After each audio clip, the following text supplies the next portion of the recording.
प्राचार्य माननीय विकासजी शिवगजे सर, सर्व उपस्थित प्राध्यापक वृंद आणि लाईव्ह कार्यक्रमाचे प्रेक्षक आपले विद्यार्थी यांचं कार्यक्रमात मनपूर्वक स्वागत।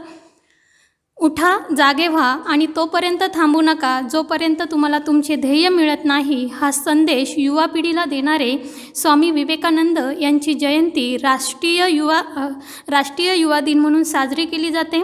स्वामी विवेकानंद म्हणजे एक योद्धा, संन्यासी आणि तरुण पिढीचे प्रेरणास्थान, ज्यांनी भारतातच नव्हे तर अख्ख्या जगातील सर्व युवा पिढीपुढे एक आदर्श ठेवला आहे। आणि म्हणूनच स्वामी विवेकानंद यांचे विचार, त्यांचं जीवनकार्य, कार्यशैली, चेतना आणि आदर्श हा युवा पिढीला पर्यंत संक्रमित व्हावा या हेतूने हा युवा सप्ताह आपल्या महाविद्यालयात साजरा केला जात आहे।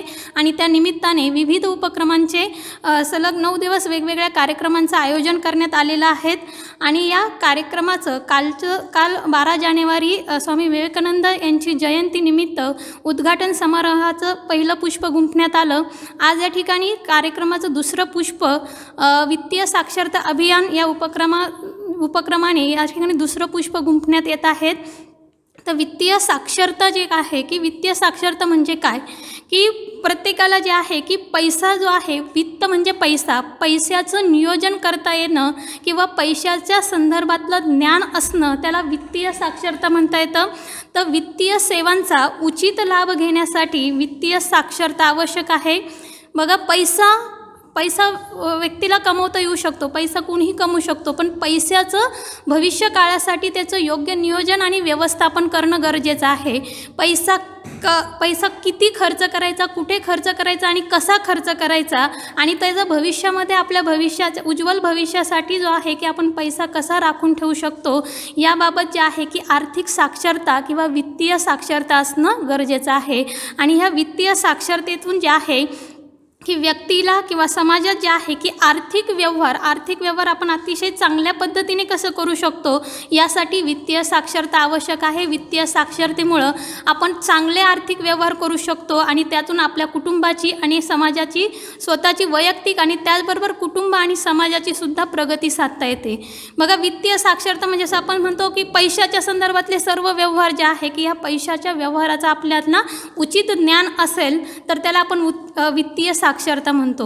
आता पैशाच्या संदर्भात बँकिंगच्या व्यवहारामध्ये तुम्हाला बँकेच्या संदर्भातले व्यवहार जमले पाहिजे किंवा मग भांडवल बाजार, शेअर बाजार असेल, यातले तुम्हाला व्यवहार, वित्तीय बाजार हा खूप विस्तृत आहे आणि या वित्तीय बाजारात वेगवेगळ्या सेवा दिल्या जातात। तर ह्या वित्तीय वेगवेगळ्या सेवा ज्या आहे की आपण त्याचा कार्यक्षमपणे कसा उपयोग करून घेऊ शकतो या संदर्भातलं तुम्हाला माहिती म्हणजे वित्तीय साक्षरता होय।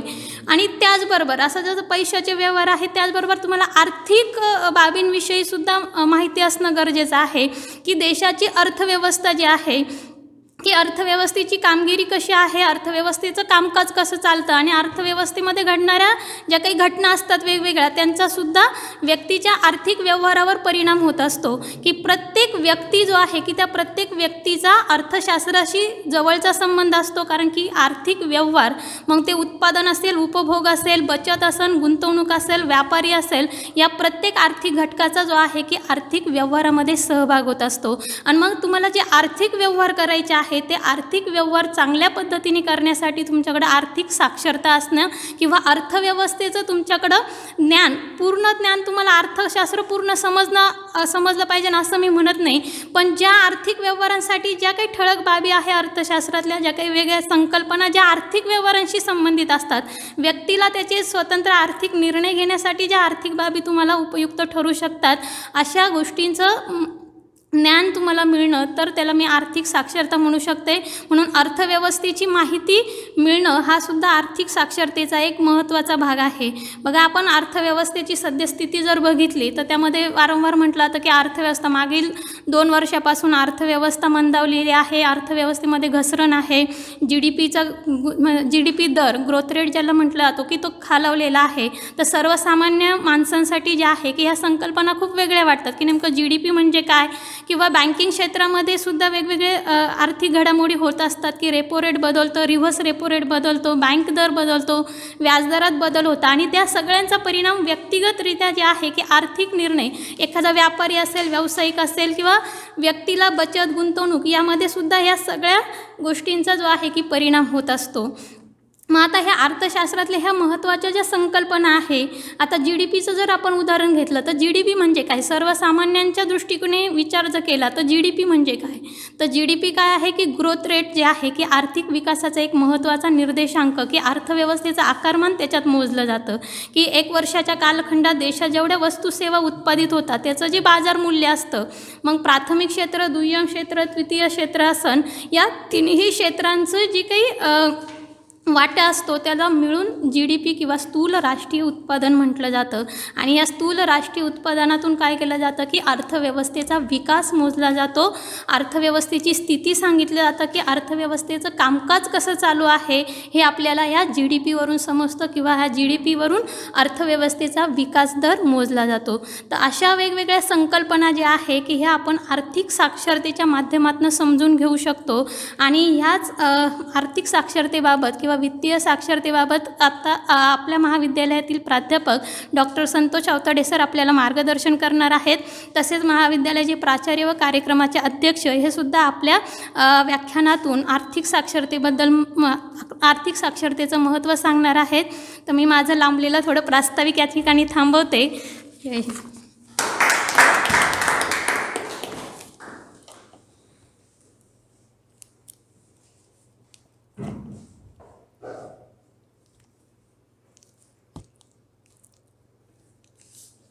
Thank you madam, thank you very much.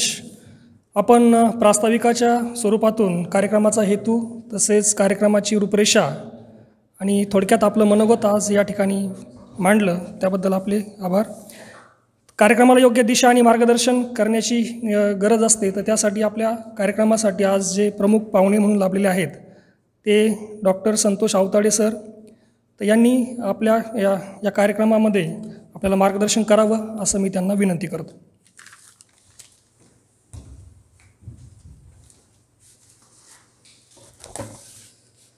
Savitribai Phule Pune विद्यापीठ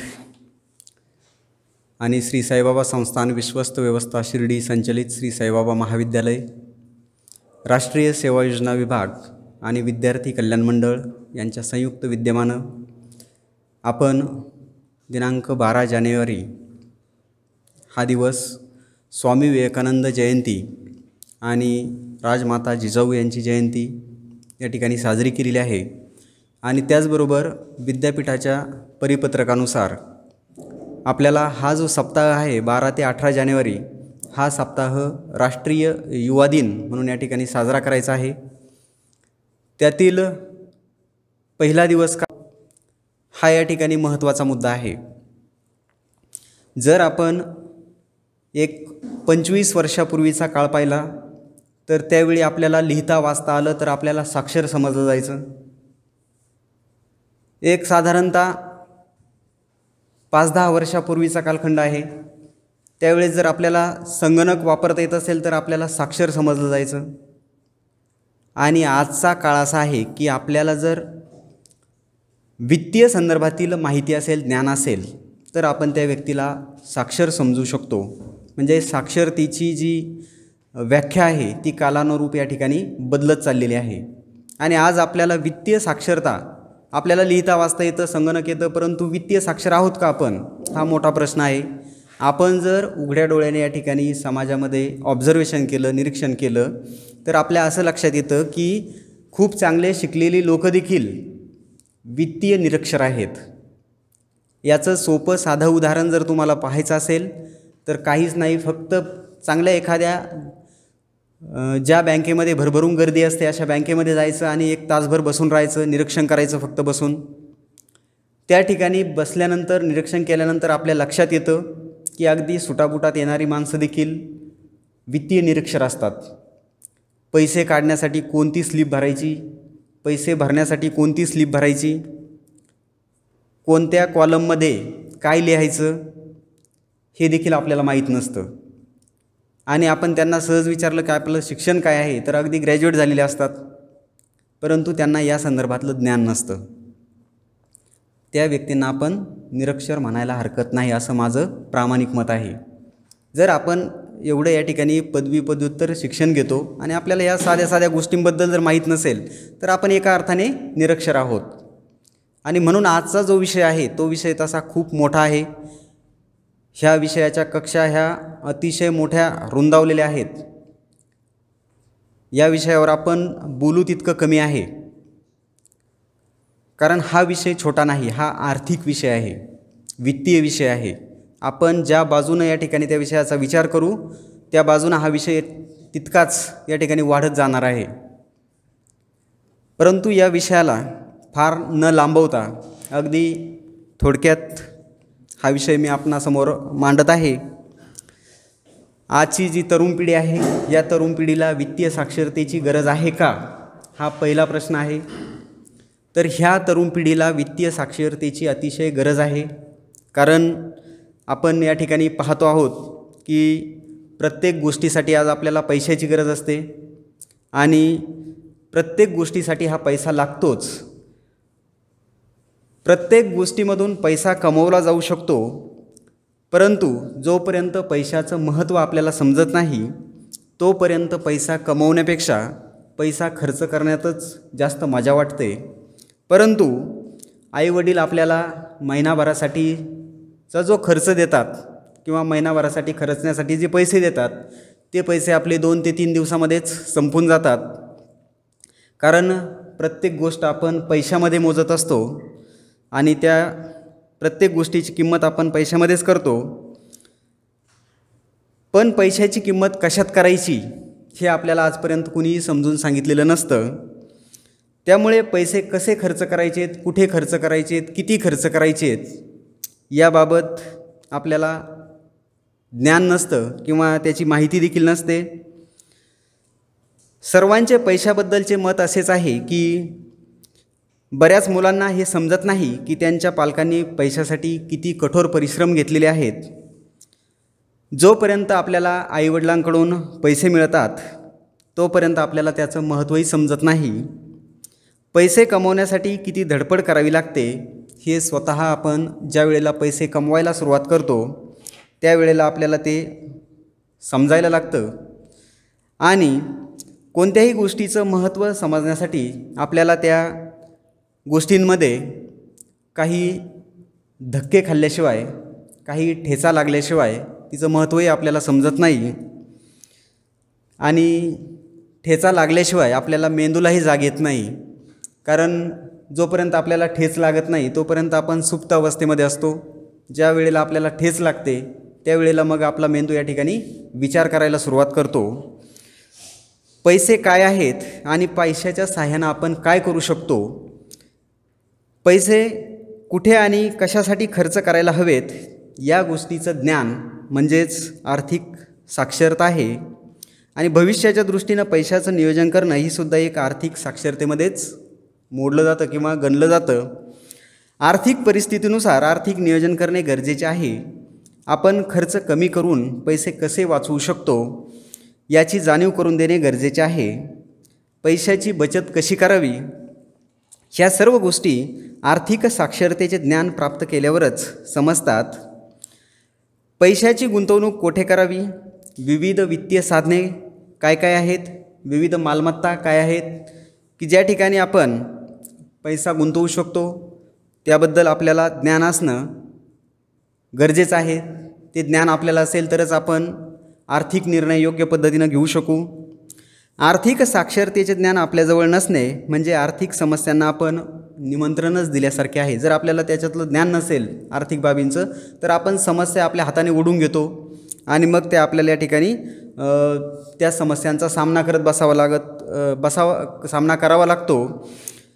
आता जे श्रीमंत लोक आहेत किंवा पैशावाले लोक आहेत ते मात्र या गोष्टीचा विचार करत नाहीत किंवा या गोष्टीकडे फारसं लक्ष देखील देत नाहीत. आणि ह्या लोकांना सहसा आर्थिक अडचणींचा सामना देखील करावा लागत नाही. पैसा आणि शिक्षण हे मनुष्याच्या आयुष्यातील 2 मोठे पैलू आहेत. परंतु या 2 गोष्टींबाबत आपण त्याचा कधी फारसा जास्त विचार देखील केलेला नाही.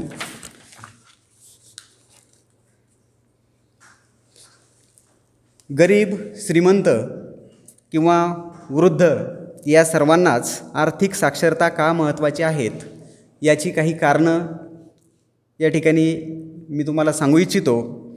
तर आपण प्रत्येक महिन्याचं नियोजन करणं गरजेचं आहे.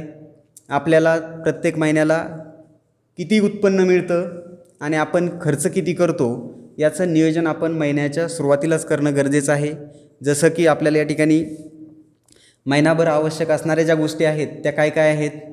आपल्याला लाईट बिल भरावं लागतं, त्याच्यानंतर आपल्याला किराणा लागतो, घर भाडं असेल, आपल्याला प्रवास खर्च असेल. हे जे खर्च आहेत ह्या खर्चांचा आपण महिन्याच्या सुरुवातीलाच या ठिकाणी विचार करून तेवढे पैसे बाजूला काढून ठेवले पाहिजे आणि उरलेले पैसे आपण बँकेमध्ये बचत केली पाहिजे, की जेणेकरून आपला जो वायफळ खर्च आहे तो या ठिकाणी होणार नाही किंवा आपल्या उत्पन्नापेक्षा आपला खर्च जास्त होणार नाही याची आपण काळजी घेणं गरजेचं आहे. आजकाल आपण पाहतो की जी तरुण पिढी आहे ह्या तरुण पिढीला कॉलेजमध्ये जाण्यासाठी किंवा शाळेत जाताना घरातून आई वडील जे कोणी असतील आपले पालक ते आपल्याला पॉकेट मनी या ठिकाणी देतात. परंतु ज्या मुलांना पॉकेट मनी मिळतो ती मुलं या ठिकाणी पैसे वाचवायचे कसे हे शिकत नाहीत.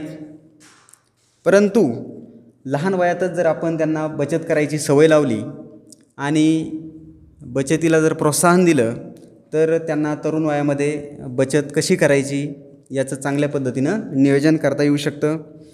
पैशाचं मूल्य काय आहे हे मुलांना पटवून देणं गरजेचं आहे आणि हे ठराविक वयामध्येच मुलांना सांगणं देखील गरजेचं आहे. ठराविक वयामध्ये जर मुलांना आपण पैशाचं महत्त्व पटवून दिलं तर ती मुलं योग्य पद्धतीनं पैशाचं नियोजन करू शकतील आणि खर्च करताना सुद्धा ते विचार करतील. जसं मी सुरुवातीला सांगितलं की पालकांनी दिलेले पैसे 2-3 दिवसात संपून जातात, तसं जर नियोजन योग्य पद्धतीनं मुलांनी केलं, सवय लावली त्यांना आपण, तर पालकांनी दिलेले पैसे ते महिनाभर या ठिकाणी वापरू शकतील किंवा त्यांच्या ज्या गरजा आहेत त्या पूर्ण करू शकतील. आजकाल आपण पाहतो की पैशाची बचत करण्यासाठी वेगवेगळ्या गुंतवणुकीच्या ज्या योजना आहेत त्या योजना या ठिकाणी तयार झालेल्या आहेत. बचत करण्यासाठी बँका आहेत, इन्शुरन्स कंपन्या आहेत, म्युच्युअल फंड्स आहेत, फायनान्शियल कंपन्या आहेत, क्रेडिट युनियन्स आहेत, त्याचबरोबर ॲसेट मॅनेजमेंट कंपन्या आहेत. ह्या कंपन्या आपल्याला आर्थिक साक्षरतेबद्दल ज्ञान देत असतात आणि ते या ठिकाणी आपल्याला समजून देखील येतं की आपण कुठे पैसे गुंतवले पाहिजेत की जेणेकरून आपल्याला त्या पैशावर परत चांगल्या पद्धतीनं परतावा मिळाला पाहिजे, उत्पन्न मिळालं पाहिजे, हे या ठिकाणी आपल्याला समजून येतं. कारण आजकाल हे मुलांना सांगणं अतिशय गरजेचं आहे. आज आपण पाहतो समाजामध्ये की मुलांच्या हातामध्ये जर पैसे आले तर ती मुलं काय काय करतात, मग ती विनाकारण या ठिकाणी खर्च करतात. पिक्चरला जाणं असेल, पार्ट्या करणं असेल, महागडे मोबाईल घेणं असेल, महागड्या मोटरसायकल्स आहेत ह्या घेणं असेल, कारण नसताना हा खर्च केला जातो. ऐपत नसते, उत्पन्न नसतं तेवढं, तरी देखील हा सगळा खर्च या ठिकाणी केला जातो. त्यामुळे असं होऊ नये यासाठी आपण मुलांच्या हातामध्ये मोजकेच पैसे देणं गरजेचं आहे की जेणेकरून त्या मुलांना आर्थिक साक्षरतेची शिकवण मिळेल आणि ते योग्य पद्धतीनं त्या पैशाचा विनियोग करतील. आणि त्याचा दुसरा फायदा असा होईल की आपले जे पालक आहेत त्या पालकांचा खर्च देखील कंट्रोलमध्ये राहील. तरुण मुलं मुली ही उद्याच्या भारताची भविष्य आहेत आणि भारताची आर्थिक परिस्थिती जर आपल्याला कणखर बनवायची असेल तर त्यासाठी आपल्याला मुलांना आर्थिक साक्षर करणं अतिशय गरजेचं आहे. आपण मुलांना ज्यावेळेला पॉकेट मनी देतो त्यावेळेला त्या मुलांना आपण त्या पॉकेट मनीबरोबर थोडंसं काम देखील सांगितलं पाहिजे, म्हणजे त्या कामातून मुलांना थोडं श्रमाचं महत्त्वही कळेल आणि पैसे कमवण्यासाठी किती कष्ट करावे लागतात हेही समजून येईल. आता उद्याचा दिवस कसा आहे हे आपण सांगू शकत नाही, त्यामुळं उद्याच्या दिवसाची तयारी मुलांनी आजच केली पाहिजे. याचा अर्थ असा आहे की भविष्याची तयारी आजच केली पाहिजे. याची शिकवण आपल्याला सध्या जो आपण पाहतोय की कोविड-19 आहे, ही जी अत्यंत वाईट बिकट अवस्था आपल्यावर ओढावलेली आहे, याचं कारण आहे की आपण भविष्यातील एका वर्षाचं नियोजन केलेलं नव्हतं. त्याच्यामुळं आज खूप आर्थिक परिस्थिती बिकट झालेली आहे. जर आपण एक वर्ष अगोदर म्हणजे पुढल्या वर्षाचं जर आपण अगोदरच नियोजन करून ठेवलं तर भविष्यामध्ये एक वर्षभर आपल्याला आर्थिक अडचणींचा सामना करावा लागणार नाही, याची तरतूद आपण अगोदरच करून ठेवणं गरजेचं आहे. हे आपण या ठिकाणी शिकलेलो आहे याच्यातूनच. आता हे जे वित्तीय साक्षरता अभियान आहे, तर याचा उद्देश काय आहे? याचा उद्देश एकच आहे की ग्रामस्थ असतील, विद्यार्थी असतील, यांना बँकेच्या प्रवाहात आणणं. बँकेच्या वेगवेगळ्या योजना आहेत, अगदी खातं उघडण्यापासून त्या खात्यावरती व्यवहार कसे करायचे हे जे ज्ञान आहे, हे ज्ञान त्यांना मिळावं हा त्यातला महत्त्वाचा हेतू आहे. त्याचबरोबर जनजागृती करणं, अवेअरनेस करणं. आज आपण पाहतो की खेडेगावामध्ये खूप असे लोक आहेत की त्यांचं बँकेबरोबर कुठलाही संबंध नाही आहे, बँकेमध्ये कुठलंही खातं नाही आहे, परंतु आपले आदरणीय पंतप्रधान यांनी या ठिकाणी पाठीमागं साधारणतः 2016-17मध्ये जनधन योजना सुरू केलेली आहे. म्हणजे ज्यांचं या ठिकाणी कुठेही अकाउंट नाही, ज्यांना बँकेचा काडीमात्रही संबंध नाही, अशा लोकांना बँकेच्या प्रवाहात आणण्यासाठी हे जनधन योजना खातं या ठिकाणी सुरू केलेलं आहे. त्याचा हेतूही तोच आहे की लोकांना वित्तीय साक्षर करायचं आहे. त्याचबरोबर बँकेबरोबर व्यवहार करताना आपले KYC डॉक्युमेंट्स असतात, आपली ओळख असते, ही आपण अद्ययावत ठेवली पाहिजे. आपल्या पत्त्यामध्ये बदल झाला, नावात बदल झाला, तो लगेच आपण बँकेला कळवला पाहिजे. याबाबत आपण साक्षर असणं गरजेचं आहे.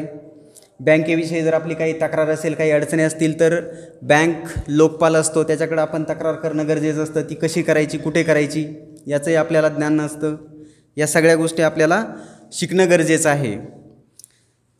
आणि सगळ्यात महत्त्वाचा हा जो विषय आहे की आर्थिक साक्षर म्हणजे काय नेमकं, तर अगदी सोप्या भाषेत किंवा एका ओळीत जर सांगायचं म्हटलं आर्थिक साक्षरता, तर आपलं जे उत्पन्न आहे त्या उत्पन्नाचा आणि आपल्या खर्चाचा ताळमेळ घालणं किंवा ताळमेळ बसवणं आणि जी बचत झालेली आहे ती योग्य ठिकाणी गुंतवणूक करणं म्हणजेच आपलं आर्थिक साक्षरता आहे. अशी अगदी सोपी त्याची व्याख्या या ठिकाणी आपल्याला सांगता येईल. आपल्या आजूबाजूला जे बदल होत आहेत ते आपण टाळू शकत नाही, कारण त्या ठिकाणी वाढती महागाई आहे, वस्तूंची टंचाई आहे, दवाखान्यांचे वाढते खर्च आहेत, नोकरीतील अस्थिरता आहे. ह्या ज्या गोष्टी आहेत ह्या आपण टाळू शकत नाहीत. या बाबतीतलं अगदी सोपं जर उदाहरण द्यायचं झालं, जर समजा आज एखाद्या व्यक्तीचं वय 35 वर्ष आहे असं आपण गृहीत धरू. या 35 वर्ष वय असणाऱ्या व्यक्तीचा आज घरखर्च चालविण्याचा जो खर्च आहे तो साधारणतः 15,000 रुपये आहे असं आपण गृहीत धरू महिन्याला. आज ज्या व्यक्तीचं वय 35 आहे त्या व्यक्तीचं वय ज्या वेळेला 60 वर्ष होईल त्यावेळेला त्याचा घरखर्च हा 1,40,000 रुपये होणार आहे महिन्याचा. कारण आपण महागाई जी पाहतो, महागाईचा हा दर वर्षाचा सरासरी दर जो आहे तो 8% गृहीत धरलेला आहे, परंतु तो त्याच्यापेक्षा नक्कीच जास्त आहे. आणि हा जर विचार आपण केला तर आज आपल्याला 15,000 रुपयामध्ये आपण घर चालवतो.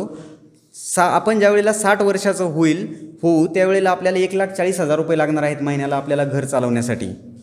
तर हे आपण या ठिकाणी ओळखून घेतलं पाहिजे आणि त्या दृष्टीनं आपण प्रयत्न करणं गरजेचं आहे. त्याच्यामध्ये पुढचा मुद्दा महत्त्वाचा असा आहे की याच्यामध्ये आता ही आर्थिक साक्षरता जी आहे हा विषय सोपा आहे, पण तो समजून पण घेतला पाहिजे. आपण आपली मानसिकता देखील असली पाहिजे समजून घेण्याची. कारण बऱ्याच वेळेला आपण जी वाक्य आपल्या कानावर पडतात किंवा आपल्याला ऐकायला येतात ते असे असतात की आपल्याला त्या आकडेमोडीतलं काही कळत नाही बुवा. माझ्या किंवा माझा जो इन्शुरन्स आहे, LIC आहे, त्या इन्शुरन्सचं किंवा LICचं पॉलिसीचं जे कामकाज आहे तो माझा एजंटच पाहतो. म्हणजे याचा अर्थ आपण सरळ सरळ सिद्ध करून देतो की आपल्याला ज्याच्यातलं काहीच कळत नाही, आपण निरक्षर आहोत. आहे ना की जर आपण आपल्या LICचं काम आपल्या एजंटवर सोपून देतो तर मग आपण काय करतो, याचा अर्थ आपल्याला त्यातलं जास्त काही माहिती नसतं. दुसरं वाक्य असतं, मला बघायला कुठं वेळ आहे. ही जी वाक्य आहेत ही आपल्याला ऐकायला मिळतात आणि आपण आपल्या स्वतःच्या आर्थिक व्यवहारांचे निर्णय अनेक जण अशा प्रकारे मी जसं सांगितलं की इतरांवरती ते ढकलून देतात किंवा सोपवतात. यालाही काही अपवाद आहेत. सगळेच लोक मी सांगितलं ह्या पद्धतीने नसतात, काही अपवाद पण आहेत. मग ते या ठिकाणी स्वतः या सगळ्या गोष्टींची माहिती घेतात आणि त्या पद्धतीनं त्याचं नियोजन करतात. यामागील महत्त्वाचं कारण म्हणजे आर्थिक साक्षरतेचा अभाव आहे. एका बाजूला आपली आर्थिक सुबत्ता तर वाढायची आहे, परंतु दुसरीकडे त्यासाठी लागणारं अगदी मूलभूत ज्ञान जे आहे ते ज्ञान आपण घ्यायचं नाही. अशा कात्रीत जर आपण सापडलो तर मात्र या ठिकाणी आपण जे निर्णय घेतो आर्थिक निर्णय ते चुकण्याची शक्यता असते आणि ते निर्णय जर चुकले तर त्याचं आपल्याला आयुष्यभर या ठिकाणी पश्चाताप करण्याची वेळ येते. काही कंपन्यांनी पाठीमागे या ठिकाणी सर्वेक्षण केलं होतं आणि ते सर्वेक्षण करून त्यांनी अहवाल तयार केले होते. तो अहवाल जर वाचला तर थोडासा आपल्या भारतीयांना त्यातून दिलासा मिळतो, परंतु तो जो दिलासा आहे तो काही फारसा समाधानकारक नाही आहे. कारण त्याच्यामध्ये असं आहे की त्या सर्वे करणाऱ्या ज्या कंपन्या होत्या त्यांनी वेगवेगळ्या देशातील आपल्या देशातील म्हणजे जवळपास 10 ठिकाणचा किंवा 10 देशांचा सर्वे केला आणि त्या सर्वेमधून त्यांना असं निदर्शनास आलं की पहिला क्रमांक जो होता आर्थिक साक्षरतेच्या बाबतीतला तो जपान या देशाने पटकावलेला होता आणि आपला भारताचा त्यात दुसरा क्रमांक लागलेला होता. परंतु या अहवालातील माहितीनुसार भारतीयांना आयुर्विमा जो आहे त्या आयुर्विम्याची माहिती जी आहे ती 84% भारतीयांना माहिती आहे आयुर्विम्याची. आणि भारतातील सरासरी जी लोकसंख्या आहे आपली त्यातली देशातील जवळपास 54% लोक हे आयुर्विमा घेऊ इच्छित होते. म्हणजे 84% लोकांना जरी माहिती असेल तरी फक्त 54% लोकच या ठिकाणी ती आयुर्विम्याची जी पॉलिसी आहे ती घेऊ इच्छित होते. आणि त्याच्यापैकी जवळपास भारतीय लोकांपैकी फक्त 33% लोकांकडेच या ठिकाणी इमर्जन्सी फंड जो आहे आपत्कालीन निधी म्हणू आपण त्याला, असा निधी फक्त 33% लोकांकडे या ठिकाणी उपलब्ध होता किंवा त्यांनी त्याची तरतूद करून ठेवलेली होती. म्हणजे थोडक्यात आशिया खंडातील लोकांना आर्थिक जो विकास आहे किंवा आर्थिक विषय आहे त्याची चांगली जाण आहे असा हा निष्कर्ष काढला. परंतु ह्या निष्कर्षाला देखील थोडासा अपवाद आहे, कारण यांनी हा जो निष्कर्ष काढलेला आहे हा निष्कर्ष जी मोठी शहरं आहेत किंवा विकसित शहरं झालेली आहेत त्या शहरांमधला सर्वे केलेला आहे. मग माझं एक स्पष्ट मत आहे की त्यांनी हा सर्वे जर आपल्या ग्रामीण भागातील केला असता तर ही परिस्थिती अतिशय उलट आपल्याला पाहायला मिळाली असती आणि हा सर्वे देखील अतिशय निराशाजनक आपल्याला दिसून आला असता. म्हणून हा थोडासा त्याच्यामध्ये दुजाभाव झालेला आहे. हा सर्वे त्यांनी शहराचा विकसित शहरांचा न करता तो जर ग्रामीण भागाचा केला असता तर आपल्या ही गोष्ट निश्चितच लक्षात आली असती आणि त्याच्यातून आपल्याला आर्थिक साक्षरता किती गरजेची आहे हे समजू शकलं असतं. आता ही जी आर्थिक साक्षरता आहे आपण हिला फायनान्शियल लिटरसी असा हा शब्द वापरतो. त्याला ही अत्यंत महत्त्वाची अशी संकल्पना आपल्याला जर आपल्या मनामध्ये रुजवायची असेल तर या ठिकाणी ते खूप गरजेचं आहे. परंतु आर्थिक साक्षरता जर म्हटलं तर कदाचित काही लोकांचा युगो दुखावला जाऊ शकतो. आम्ही काय आर्थिक साक्षरता नाही का आमच्यामध्ये, आम्हाला समजत नाही का, आम्ही वेडे आहोत का, असं काहींचं या ठिकाणी मत होऊ शकतं. परंतु या ठिकाणी आपण पाहतोय की आज संगणकाचं महाजाळ आहे, इंटरनेटचं महाजाळ आहे. आपण एका क्लिकवरती पाहिजे ती माहिती आपण मिळवू शकतो. पाहिजे ते ज्ञान आपल्याला या ठिकाणी सहज उपलब्ध होऊ शकतं. गुंतवणूक करण्यासाठीची अनेक साधनं माध्यमं या ठिकाणी उपलब्ध आहेत. आपण अगदी एक हाका मारली तर लगेच आपल्याला गुंतवणुकीचं साधन उपलब्ध होईल, इतक्या जवळ आपण या ठिकाणी आलेलो आहोत. परंतु त्यामुळेच या ठिकाणी खरी समस्या निर्माण झालेली आहे. जरी आपण म्हणत असू की आपण खूप पुढे गेलेलो आहोत, आपल्याला सर्व काही घर बसल्या मिळतं आहे, परंतु खरी समस्या ही तिथून सुरू झालेली आहे. त्याचं कारण असं आहे की आपण पाहतो की जसं या ठिकाणी ही समस्या तयार झाली, कारण का तर आपण पूर्वी एक 30-35 वर्षापूर्वीचा जर विचार केला तर आपले पालक ज्या पद्धतीनं पैशाची गुंतवणूक करायचे त्या काळी अगदी त्याच पद्धतीनं त्यांचा मुलगाही त्याच माध्यमांमध्ये पैशाची गुंतवणूक करायचा. परंतु आज परिस्थिती बदलत चाललेली आहे.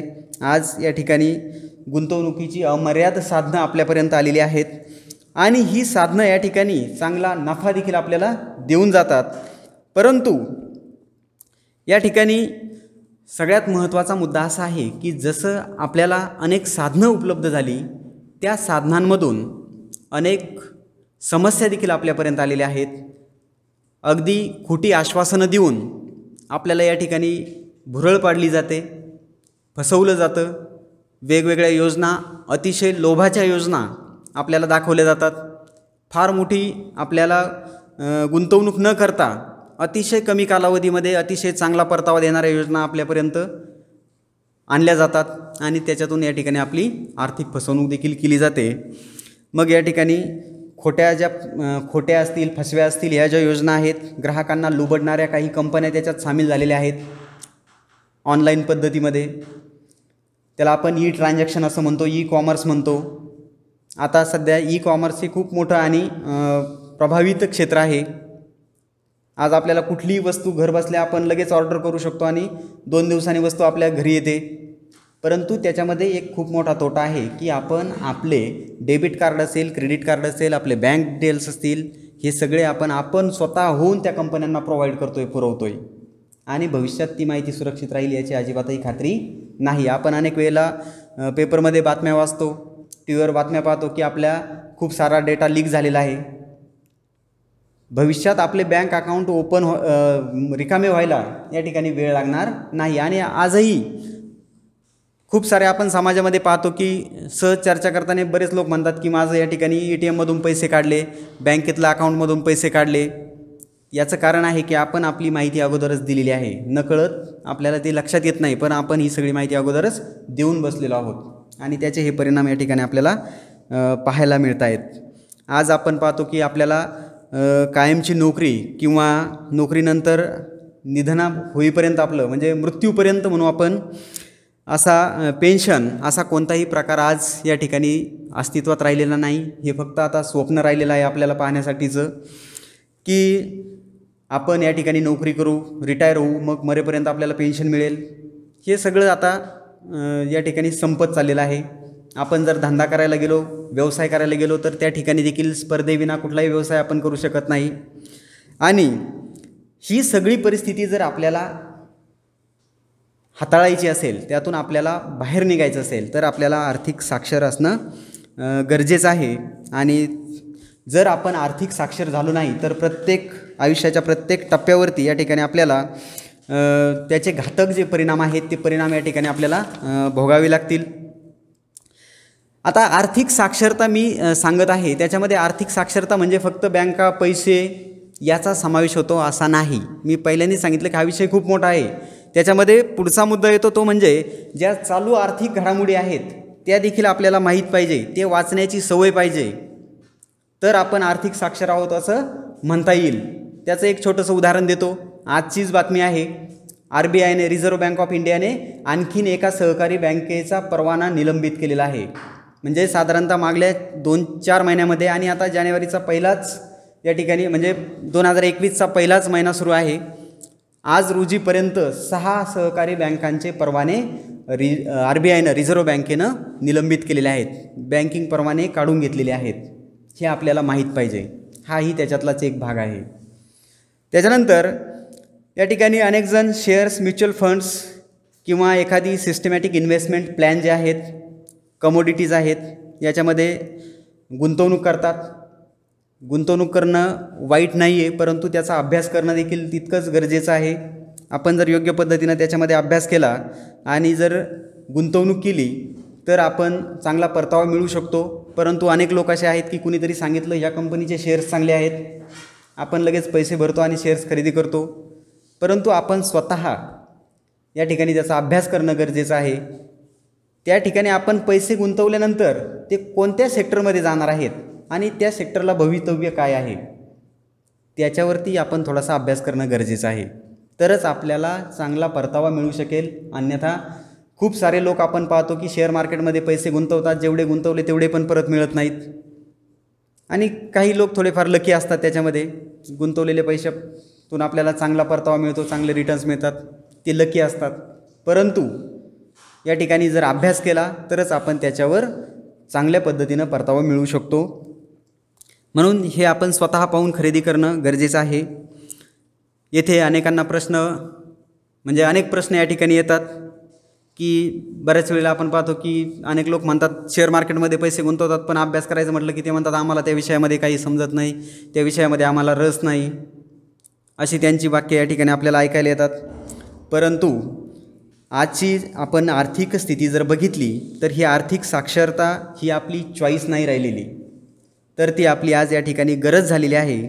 कारण कुठल्याही व्यक्तीच्या बाबतीत जर आपण विचार केला तर महत्त्वाचे त्याचे जे आयुष्यामध्ये टप्पे असतात त्यामध्ये मुलांचं शिक्षण असेल, लग्न असेल, किंवा स्वतःच्या निवृत्तीनंतर रिटायरमेंटनंतर भविष्यातील तरतूद असेल, अशा अनेक जबाबदाऱ्या त्याला पार पाडाव्या लागतात.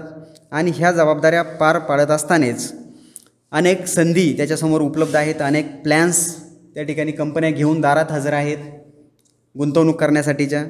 परंतु जर त्यामध्ये आपली चूक झाली आणि चुकीची गुंतवणूक जर आपल्याकडून झाली तर त्या ठिकाणी खूप मोठा धोका आपल्याला सहन करावा लागतो. आणि आजची जी महागाई आहे त्या महागाईमध्ये जुळवून घेतानाच आधीच आपल्या आयुष्याची या ठिकाणी दमछाक झालेली असते आणि त्याच्यात आपल्याला असा जर धोका झाला गुंतवणुकीमध्ये तर ही खूप मोठी तूट जी आहे की ती आपण भरून काढू शकत नाही. आपण उदाहरणं जर पाहिले तर खूप आपल्या डोळ्यासमोरची उदाहरणं आहेत की काही लोकांची आयुष्यभर कष्ट करून जी पुंजी जमा केलेली आहे ती पुंजी त्यांची अशा ह्या फसव्या योजनांमध्ये गेलेली आहे आणि ते शेवट या ठिकाणी अतिशय वाईट आणि हालाकीचे दिवस या ठिकाणी जगण्याची वेळ त्यांच्यावर आलेली आहे. त्याला एकमेव कारण म्हणजे वित्तीय निरक्षरता आहे. आज अनेकदा आपल्याला कर्ज काढण्यावाचून या ठिकाणी पर्याय राहत नाही आणि मुख्य म्हणजे ते कर्ज देणाऱ्या संस्थासुद्धा आपल्या दारात हजर आहेत. फक्त तुम्ही म्हटलं पाहिजे की आम्हाला कर्ज घ्यायचं, तुम्हाला हे कर्ज वित्तीय पुरवठा करणाऱ्या संस्था फोन करून या ठिकाणी विचारपूस करायला सुरुवात करतील आणि तुम्हाला गरज नसताना देखील तुम्हाला पाहिजे त्याच्यापेक्षाही जास्त प्रमाणात कर्ज द्यायला ते तयार होतील. परंतु हे कुठपर्यंत आहे? फक्त कर्ज घेईपर्यंत आहे. कर्ज घेतल्यानंतर मात्र परिस्थिती वेगळी असते, त्यांच्या भाषेमध्ये देखील बदल होतो. कर्ज देईपर्यंत भाषा वेगळी असते, कर्ज घेतल्यानंतरची भाषा वेगळी होते. त्याच्यामध्ये कर्ज घेताना अगदी सहजरित्या आपल्याला ते उपलब्ध करून दिलं जातं, परंतु ज्या वेळेला आपल्याला कर्जाची परतफेड करायची असते त्यावेळेला आपल्याला ते समजतं. कर्ज मंजूर करताना व्याजदर अतिशय कमी आहेत, आपल्याला ते कसे परवडेबल आहेत हे आपल्याला अतिशय पटवून दिलं जातं, आपल्या मनावर बिंबवलं जातं. परंतु त्याच्यामध्ये छुपे खर्च खूप असतात जे आपल्याला अगोदर सांगितलेले नसतात आणि नंतर आपल्याला ते कळतं की असे असे खर्च आहेत आणि मग ते आपल्या लक्षात येतं. त्यावेळेला ती वेळ निघून गेलेली असते, खूप सारे चार्जेस आणि त्या गोष्टी या ठिकाणी आपल्याला सहन कराव्या लागतात. मग त्याचबरोबर कर्ज प्रकरण करताना कर्ज प्रकरणाचा जो फॉर्म असतो त्या फॉर्मवर आपल्या 100 पानावरती 200 सह्या आधीच घेऊन ठेवलेल्या असतात त्यांनी, की जे अटी आपण कधीच वाचत नाही आणि आपण फक्त सह्या करतो. त्या ठिकाणी कुठंतरी ते टिक मार्क करून देतात आणि सांगतात की या ठिकाणी तुमच्या सह्या करा. आपण काहीही वाचत नसतो, आपण फक्त सह्या करून देतो. आधीच सह्या घेतलेल्या असतात आपल्या सगळ्या, आपण सह्या केलेल्या आहेत याचा अर्थ आपण ते सगळं वाचलेलं आहे, ते आपल्याला सगळं मान्य आहे असा त्याचा अर्थ असतो. मग हे जर आपल्याला सगळं मान्य आहे तर आपण नंतर नाही म्हणू शकत नाही किंवा त्यांच्याविरुद्ध आपण न्यायालयामध्ये देखील दाद मागू शकत नाही. हा त्यातला महत्त्वाचा मुद्दा आहे. आज आपण पाहतो की गुंतवणुकीची विचारपूस करण्याकरिता या ठिकाणी जे लोक येतात किंवा आपल्याला विचारतात त्याच्यापैकी जवळपास 70% लोकांना या ठिकाणी अजूनही डीमॅट अकाउंट काय आहे हे माहीत नाही आहे, परंतु ते शेअर मार्केटमध्ये पैसे गुंतवायचे म्हणतात किंवा त्या विषयावर चर्चा करतात. परंतु डीमॅट अकाउंट काय आहे, ते कशासाठी लागतं? जसं आपलं बँकेमध्ये सेविंग अकाउंट असतं अगदी त्याच पद्धतीनं काहीतरी अकाउंट आहे असं त्यांना वाटतं. मग कोणीतरी आपला मित्र नातेवाईक बळजबरीनं आपलं ते डीमॅट अकाउंट ओपन करून देतो आणि आपल्याला त्यातलं काहीच माहीत नसतं. आपण तशी तसदी पण घेत नाही थोडीशी की हे डीमॅट अकाउंट काय आहे, त्याचा उपयोग काय आहे, कशासाठी आपल्याला ते गरजेचं आहे, त्याचे व्यवहार कसे केले जातात त्या अकाउंटवरती, याच्या बाबतीत आपण थोडीशीही या ठिकाणी तसदी घेत नाही किंवा ते माहिती मिळवून घेण्याचा आपण या ठिकाणी प्रयत्न करत नाही. परंतु ही आर्थिक साक्षरता आपल्याला असणं गरजेचं आहे. तर हा जो विषय आहे आर्थिक साक्षरतेचा, ही या ठिकाणी एक अपरिहार्य बाब झालेली आहे, ते आपण मिळवणं गरजेचं आहे. त्याशिवाय आपण या ठिकाणी आर्थिक स्थिरता प्राप्त करू शकत नाही. नाहीतर मग आपल्याला आयुष्यभर या ठिकाणी आर्थिक संकटांचा सामना करावाच लागेल आणि तो केल्याशिवाय आपल्याला या ठिकाणी पर्याय शिल्लक राहणार नाही. जसं मी तुम्हाला मगाशी सांगितलं की या ठिकाणी जवळपास पूर्वी म्हणजे डिसेंबर 2020पर्यंतच RBIनं 5 बँकांचं जे बँकिंग परवाना होता तो निलंबित केला होता. अगदी चांगल्या चांगल्या बँका आहेत, त्या जिल्ह्यांमध्ये त्या बँकांचं वर्चस्व आहे, अशा बँकांचं देखील परवाने रद्द झालेले आहेत. अनेक बँकांचं विलिनीकरण केलेलं आहे. मग त्या विलिनीकरणामुळं आपल्यावर काय परिणाम होणार आहे त्याचा, ह्या गोष्टींचा आपण अभ्यास करणं गरजेचं आहे. ही आपली वित्तीय साक्षरता आहे. आपल्याला फक्त या ठिकाणी वित्तीय साक्षरता म्हणजे काय तर आपल्याला पैसे मोजता येणं किंवा या ठिकाणी पैसे बँकेत भरता येणं, बँकेतून पैसे काढता येणं, याला देखील आपण वित्तीय साक्षरता म्हणू शकत नाही. तर या ठिकाणी हे जे आहेत सातारा जिल्ह्यातील एक नावाजलेली बँक आहे, कराड जनता सहकारी बँक आहे, अतिशय नावाजलेली बँक. ह्या बँकेचा परवाना रद्द केला की आपण विचारही करू शकत नाही, अशा बँकेचे परवाने RBIने निलंबित केलेले आहेत. त्याच्यामध्ये मुंबईमधील 2 बँका आहेत. त्याच्यानंतर कोल्हापूर जिल्ह्यातील देखील एक नावाजलेली बँक आहे, सुभद्रा लोकल एरिया सहकारी बँक आहे. जालना जिल्ह्यातील एक मंठा अर्बन कोऑपरेटिव्ह बँक आहे. म्हणजे अतिशय चांगल्या पद्धतीनं कार्यभार करणाऱ्या बँका या ठिकाणी त्यांचे परवाने निलंबित केलेले आहेत. ह्या गोष्टी आपल्याला माहीत पाहिजे. ही आपली आर्थिक साक्षरता आहे असं या ठिकाणी मी समजतो. आणि हा विषय या ठिकाणी जास्त न लांबवता शेवटी जाता जाता समर्थ रामदासांनी 2 वाक्य या ठिकाणी सांगितलेले आहेत, तेवढे आपल्याला या ठिकाणी सांगू इच्छितो. प्रकटावे परंतु अभ्यासोनी प्रकटावे, प्रकटोनी नासणे बरे नव्हे. हे जे सूत्र समर्थ रामदासांनी सांगितलेलं आहे हे आज देखील आपल्याला तितकंसंच लागू आहे असं मला या ठिकाणी वाटतं. आज या कार्यक्रमामध्ये युवा सप्ताहाचा दुसरा दिवस आहे, दुसरं पुष्प आहे. हे दुसरं पुष्प गुंफण्यासाठी वित्तीय साक्षरता अभियान या विषयावरती या ठिकाणी बोलण्यासाठी मला संयोजन समितीने या ठिकाणी संधी दिली. त्याबद्दल मी संयोजन समितीचे या ठिकाणी आभार मानतो आणि माझा विषय या ठिकाणी थांबवतो. धन्यवाद.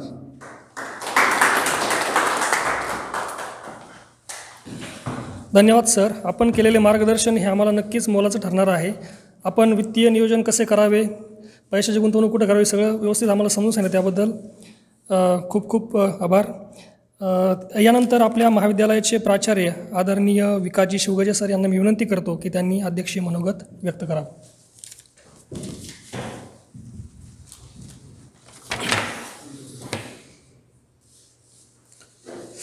नमस्कार. या ठिकाणी उपस्थित असलेले आजचे आपले मुख्य वक्ते कॉमर्स विभागाचे डॉक्टर संतोष आवताडे सर, अर्थशास्त्र विभागाच्या प्राध्यापिका स्वप्नाली खांडरे मॅडम, त्याचप्रमाणे फिजिक्सचे डॉक्टर गणेश भांड, केमिस्ट्रीचे नितीन पावसे सर आणि या ठिकाणी आपला या कार्यक्रमासाठी आवर्जून उपस्थित असलेले केमिस्ट्रीचे डॉक्टर श्रेयस पानसंबळ, प्राध्यापक गणेश मगर, प्राध्यापक नानासाहेब गुंजाळ, प्राध्यापक नानासाहेब सदाफळ, प्राध्यापक मुबीन शेख आणि प्राध्यापक सागर ठोसर, आपणा सर्वांचं मी स्वागत करतो.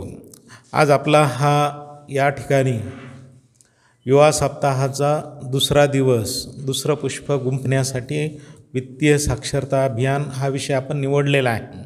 या विषयावर आपल्याला आपल्या कॉमर्सचे प्राध्यापक डॉक्टर संतोष आवताडे सरांनी मार्गदर्शन केलं. आता वित्तीय साक्षरता अभियान ही प्रत्येकाच्या घरापासून, प्रत्येकापासून सुरू होते. हे अभियान प्रत्येक वैयक्तिक जीवनात प्रत्येकाला वित्तीय साक्षरतेची आवश्यकता आहे. फक्त आता ते या सायंटिफिक भाषेत त्याला नाव झालं की वित्तीय साक्षरता अभियान. आपल्या खिशात असलेले पैसे आपल्याला कसे वापरायचे, जे मिळणारी रक्कम महिनाभर आपल्याला कशी वापरायची, जर तिथं चुकलं तर ती आपली साक्षरता चुकली. जेवढी रक्कम येते त्या प्रमाणात आपण खर्च करणं, त्यापेक्षा जास्त खर्च होऊ न देणं. आपली आई किंवा आपले पूर्वजला काय आहे की आलेली रक्कम, पूर्वी पिकलेलं धान्य वगैरे सगळं घरात असं जपून ठेवायचे आणि क्रमाने असं शेवटपर्यंत पुढचं धान्य येईपर्यंत वापरायचे. म्हणजे पूर्वी पैशाच्या ऐवजी ते धान्य हे चलनाचं साधन होतं, म्हणजे ते वित्त होतं. ते वित्त तसं वापरलं जायचं. आज आपल्याकडं पैसा वेगवेगळ्या पद्धतीने येतो आणि आलेला पैसा आपण वेगळ्या पद्धतीने वापरायचा. आपलं जी आहे की रक्कम कशी खर्च करायची ही प्रत्येकाने ध्यानात घेऊन खर्च केली पाहिजे. हॉस्टेलला राहणाऱ्या विद्यार्थ्यांनी त्यांचे आई वडील पॉकेट मनीसाठी किंवा मेस चार्जसाठी जे पैसे पाठवतात, मग जेवढे पाठवतात त्यातले त्यांनी ते मेसला किती द्यायचे, हॉस्टेल भाडं किती द्यायचं आणि त्याला खर्चायला दररोजच्या खर्चासाठी किती ठेवायचे, याचं त्याने कॅल्क्युलेशन केलं नाही तर महिन्याच्या शेवटी त्याचे हाल होतात. मग हे सर्व कॅल्क्युलेशन करूनच त्याने ते खर्च करणं आवश्यक आहे. या गोष्टी विद्यार्थ्यांनी पाळायच्या. तसेच कोणी जे कमावत्या व्यक्तीने या गोष्टी पाळणं आवश्यक आहे. ज्याला हे जमेल तो खऱ्या अर्थाने साक्षर झाला, वित्तीय साक्षर झाला असं आपल्याला म्हणता येईल. जर जमलं नाही तर आपल्याला हे वित्तीय साक्षर झालं असं म्हणता येणार नाही. परंतु आपल्या देशाच्या बाबतीत मात्र आपलं थोडं वेगळं आहे. काय आहे, देशाचं उत्पन्न कमी आणि खर्च जास्त आहे, म्हणून आपल्याला कर्ज काढून देश चालवावा लागतो. खूप मोठं देश, महाराष्ट्रावर 4 लाख कोटींचं कर्ज आहे आणि देशावर भरपूर कोटींचं कर्ज आहे. तर ह्या वित्तीय पातळी ह्या कशामुळे वित्तीय तूट येते, तर वेगवेगळ्या योजना शासन म्हणजे ज्या आपल्या जनतेसाठी वेगवेगळ्या योजना राबवतं शासन आणि त्या कर्ज काढून राबवतं. ज्या समाजोपयोगी योजना आहेत त्या योजना समाजासाठी उपयोग येणाऱ्या, त्यापासून आर्थिक लाभ मिळत नाही. मग उत्पन्न नसतानासुद्धा अशा योजना राबवणं त्या ठिकाणी शासनाला आवश्यक वाटतं. म्हणजे हे शासन वित्तीय साक्षर नाही असं नाही, परंतु ज्या गोष्टी आवश्यक आहे शासनाला ते करतं. आता आपलं यावर्षी करोना आजारामुळं GDP निगेटिव्हमध्ये गेला. म्हणजे इतिहासात अशी पहिल्यांदाच ही घटना घडलेली की -24 शून्याच्या खाली गेलेला GDP आहे. मागच्या वर्षीपर्यंत मंदीची अवस्था होती, आपण तरी पण शून्याच्या वर होतो, 3, 4, 5%, 60%पर्यंत. तर आता तो काय गेला मायनसमध्ये, -24 म्हणजे शून्याच्या खाली. GDP ग्रॉस डोमेस्टिक प्रॉडक्ट म्हणजे सकल घरेलू उत्पादन जे आहे, आता हा GDP 3 गोष्टीवरून मोजला जातो. 3 गोष्टी कोणत्या? कृषीपासून मिळणारं उत्पादन, उद्योगापासूनचं आणि सेवांपासूनचं.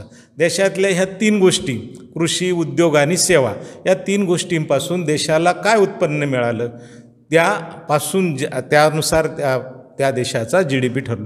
उद्योगामध्ये पुन्हा 8 प्रकार आहेत, खनिज वगैरे सगळे जे आहेत ते या उद्योगापासून मिळणारं उत्पादन. आता यावर्षीचा GDP -24 का होईना का टिकला? आपल्यापेक्षा खाली गेलेले भरपूर देश आहेत. -24पर्यंत आपण टिकलो. कारण का? की आपल्या देशात यावर्षी कृषीचं उत्पादन चांगलं झालं. त्या कृषी उत्पादनामुळं आपला GDP वर आला. नाही तर -50पर्यंत गेला असता, पण तो -24 तो तिथपर्यंत -24पर्यंत राहिला. या गोष्टी कशा ह्या वित्तीय साक्षरतेच्या अनुषंगाने बोलण्याच्या ओघात GDPचं मी बोललो. मग वित्तीय साक्षरता या गोष्टींचं आपल्याला सरासर ज्ञान असणं आवश्यक आहे. आता आपण समजा नोकरीला लागल्यानंतरचा शेवटच्या भविष्याचा विचार करणं आवश्यक आहे. आपण रिटायर झाल्यानंतर आपल्याला काय पेन्शनच्या स्वरूपात किंवा आपल्याला ठराविक रक्कम मिळाली पाहिजे. मग त्या दृष्टीने बचत करणं आत्तापासूनच रिटायरमेंटपर्यंत, सेवानिवृत्तीपर्यंत बचत करणं हे वित्तीय साक्षरतेचं आपल्याला एक मोठं उदाहरण म्हणता येईल.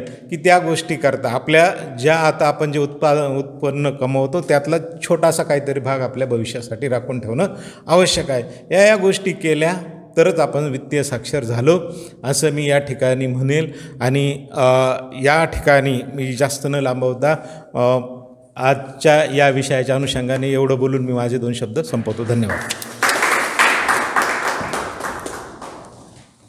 Thank you sir. आपण आर्थिक नियोजन कसं करावं तसंच GDPबद्दल आम्हाला छान माहिती आज या ठिकाणी सांगितली. आता आला कार्यक्रमाचा शेवटचा भाग म्हणजे आभार प्रदर्शन.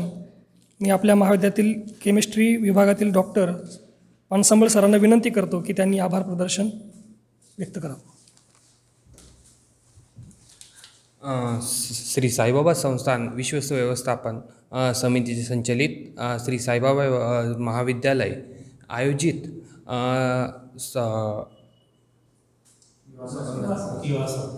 युवा सप्ताहानिमित्त आज जे दुसऱ्या दिवशी श्री संतोष अवताडे सर यांनी जे आपल्याला वित्तीय सहाय्य या साक्षरता या मुद्द्यावर जे काही गाईडलाईन दिली किंवा त्याबद्दल आपल्याला त्यांचं भाषणपर व्याख्यान त्यांनी सांगितलं किंवा त्याबद्दल जे काही आपल्याला त्यांनी साक्षर केलं खरंचच वित्तीय आणि त्या मुद्द्यातले बरेचसे मुद्दे मला मनापासून आवडलेत.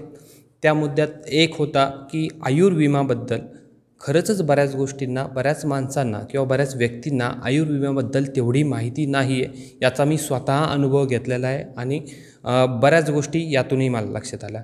दुसरी गोष्ट त्यांनी जी सांगितली की बँकेमध्ये गेल्यानंतर आपण ज्या काही पॉलिसी डॉक्युमेंट्स म्हणतो किंवा आपण भरणा स्लिप असेल किंवा याबद्दलही खूप जणांना अजिबातही त्यात काहीही माहिती नाही आहे.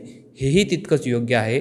आणि आपल्या असणाऱ्या इमर्जन्सी फंडबद्दल ह्या सगळ्या टर्म्स या मार्केट पॉलिसीच्या रिलेटेड आहेत सध्या परिस्थितीत आणि या गोष्टींची साक्षरता असणं खूप गरजेचं आहे. ज्यावेळेस एखाद्या कुटुंबावर परिस्थिती ओघावती किंवा ओढावून येते त्यावेळेस त्या कुटुंबाला आर्थिक नियोजन करणं किंवा आर्थिक नियोजन कोलमडणं, कारण की ह्या सध्याच्या कोरोनाच्या सिच्युएशनमध्ये बऱ्याच जणांच्या नोकऱ्या गमावल्यानंतर आर्थिक नियोजन करणं हे खूप गरजेचं झालेलं आहे. असं नाही की माणूस शिकलेला असला याचा अर्थ असा होत नाही की तो आर्थिक साक्षर आहे. आणि हे सरांच्या भाषणातून मला प्रकर्षाने जाणवलं की भलेही आपण सुशिक्षित आहोत, उच्च विद्या विभूषित आहोत, पण याचा अर्थ असा होत नाही की आपण आर्थिकदृष्ट्या पण साक्षर आहोत. तर सरांच्या त्या भाषणातून मला या 2-3 गोष्टींचा बऱ्याच जाणीव झाली आणि त्याबद्दलही आम्ही आता काहीतरी वेगळे प्रयत्न केले पाहिजे. आणि या अनुषंगाने युवा सप्ताहानिमित्त सरांच्या दुसऱ्या लेक्चरमध्ये सरांनी ज्या काही गाईडलाईन दिल्यात किंवा ज्या काही मुद्दे सांगितले ते खूप आणि विद्यार्थ्यांसाठी आणि प्राध्यापकांसाठी खूप उपयोगी असतील असं मी त्यांना सांगतो आहे. आणि या निमित्त या युवा सप्ताहानिमित्त संयोजन करणारी समिती तसेच महाविद्यालयाचे प्राचार्य श्री विकासजी शिवगजे सर हेही कार्यक्रमात त्यांच्या व्यस्त शेड्यूलमध्ये उपस्थित राहिले आणि कार्यक्रमाची शोभा वाढवली त्याबद्दलही त्यांचे आभार मानतो. प्रस्तावना केल्याबद्दल मॅडम खांडरे मॅडम यांचंही मी आभार मानतो. आणि वेळात वेळ काढून डॉक्टर भांड सर हे आवर्जून उपस्थित राहिलेत आणि सोबत पावसे सरही होते की यांनी सगळ्या कार्यक्रमाचं सूत्रसंचालन केलं. आणि यावेळेस बऱ्याच वेळेस कोर कमिटीनंतर जी बॅकसाईड कमिटी असते त्याचंही खूप महत्त्व असतं की पडद्यामागचे कलाकार जे आहेत मोबिन सर किंवा नाना सदाफा सर किंवा नाना गुंजा सर यांचाही मी आभार मानतो. आणि या कार्यक्रमासाठी आवर्जून प्रेक्षक म्हणून उपस्थित असलेले फिजिक्स विभागाचे सागर ठोसर सर आणि मॅथमॅटिक्स विभागाचे मगर सर यांचं मी आणि मोरे सरांचंही मी आभार मानतो. आणि कार्यक्रम संपला असं